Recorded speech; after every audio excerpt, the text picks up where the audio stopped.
and welcome. You're watching NewsX and I'm Shivani Singh. For the last 7 months, the word crisis has quietly defined the relationship between Washington and New Delhi. Punishing tariff policies from the second Trump administration and friction over defense sanctions had left the relationship looking deeply strained.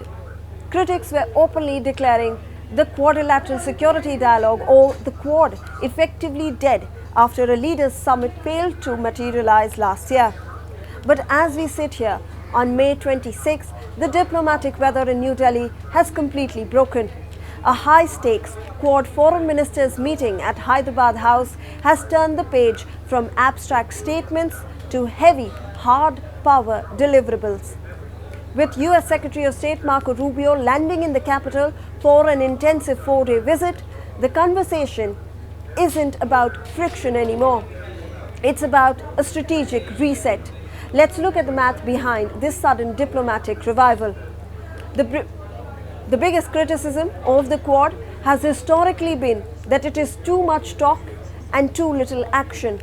But today, the grouping delivered its first ever physical infrastructure breakthrough, a joint plan to construct a major port in Fiji to counter regional capacity shortfalls.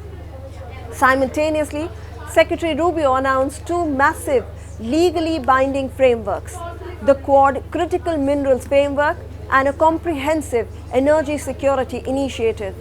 With Japan eager to insulate its aerospace sector from Chinese mineral export bans, the Quad is actively shifting into an economic shield.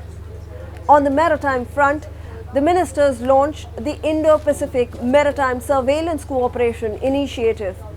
This framework fully integrates the coast guards and naval tracking systems of all 4 nations, establishing a real-time intelligence loop to secure major choke points, a necessity that has become glaringly obvious amidst the ongoing maritime fallout of the Iran conflict.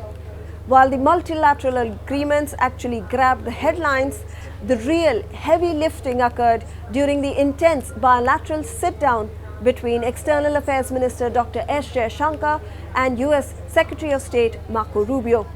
Rubio was highly calculated, forcefully defending Trump's global tariff recalibration as a structural overhaul of the US domestic economy rather than a targeted strike against New Delhi.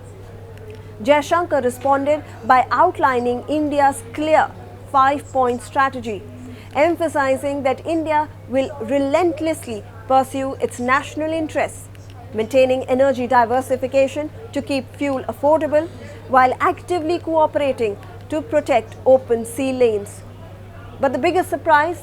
The economic ice is melting fast.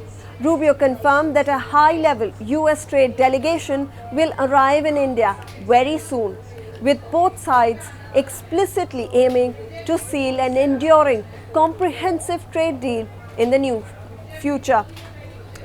So, is a face-to-face meeting between Prime Minister Narendra Modi and President Donald Trump on the horizon? Well, the answer could be a definite yes. During a spectacular 250th US Independence Day Gala at the American Embassy in New Delhi, Ambassador Sergio Gore received a direct phone call from President Trump. On the speaker, Trump declared to the room that he loves India and he loves Modi. The diplomatic runway is now formally set. Secretary Rubio extended an official White House invitation to Prime Minister Narendra Modi, revealing a packed 2026 calendar.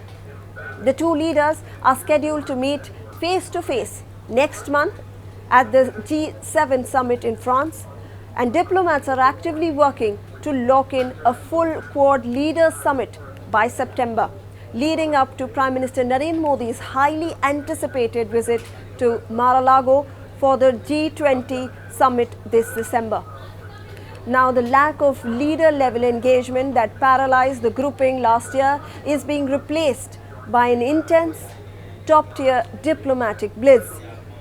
What this demonstrates is the sheer pragmatism of 2026 geopolitics.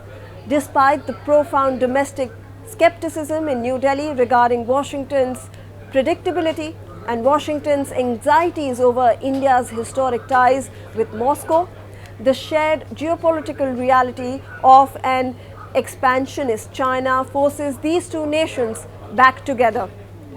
As Ambassador Gore proudly noted, India has committed its highest ever levels of direct investment into the US economy this year. This economic interdependence means that neither leader can afford a permanent rift. Now the Quad is being repurposed from a loose security dialogue into a hard economic and technologically alliance built to weather global supply shocks. The New Delhi meetings actually prove that when common threats loom large, trade wars quickly take a backseat to strategic realities. Now, the peace through strength doctrine of Washington has in fact found its match in New Delhi's strategic autonomy. The Quad has not just survived its turbulent phase, it is returning to the global stage with teeth. That's it from this segment. Stay tuned for more news. For more such videos, subscribe to the NewsX YouTube channel, hit the bell icon.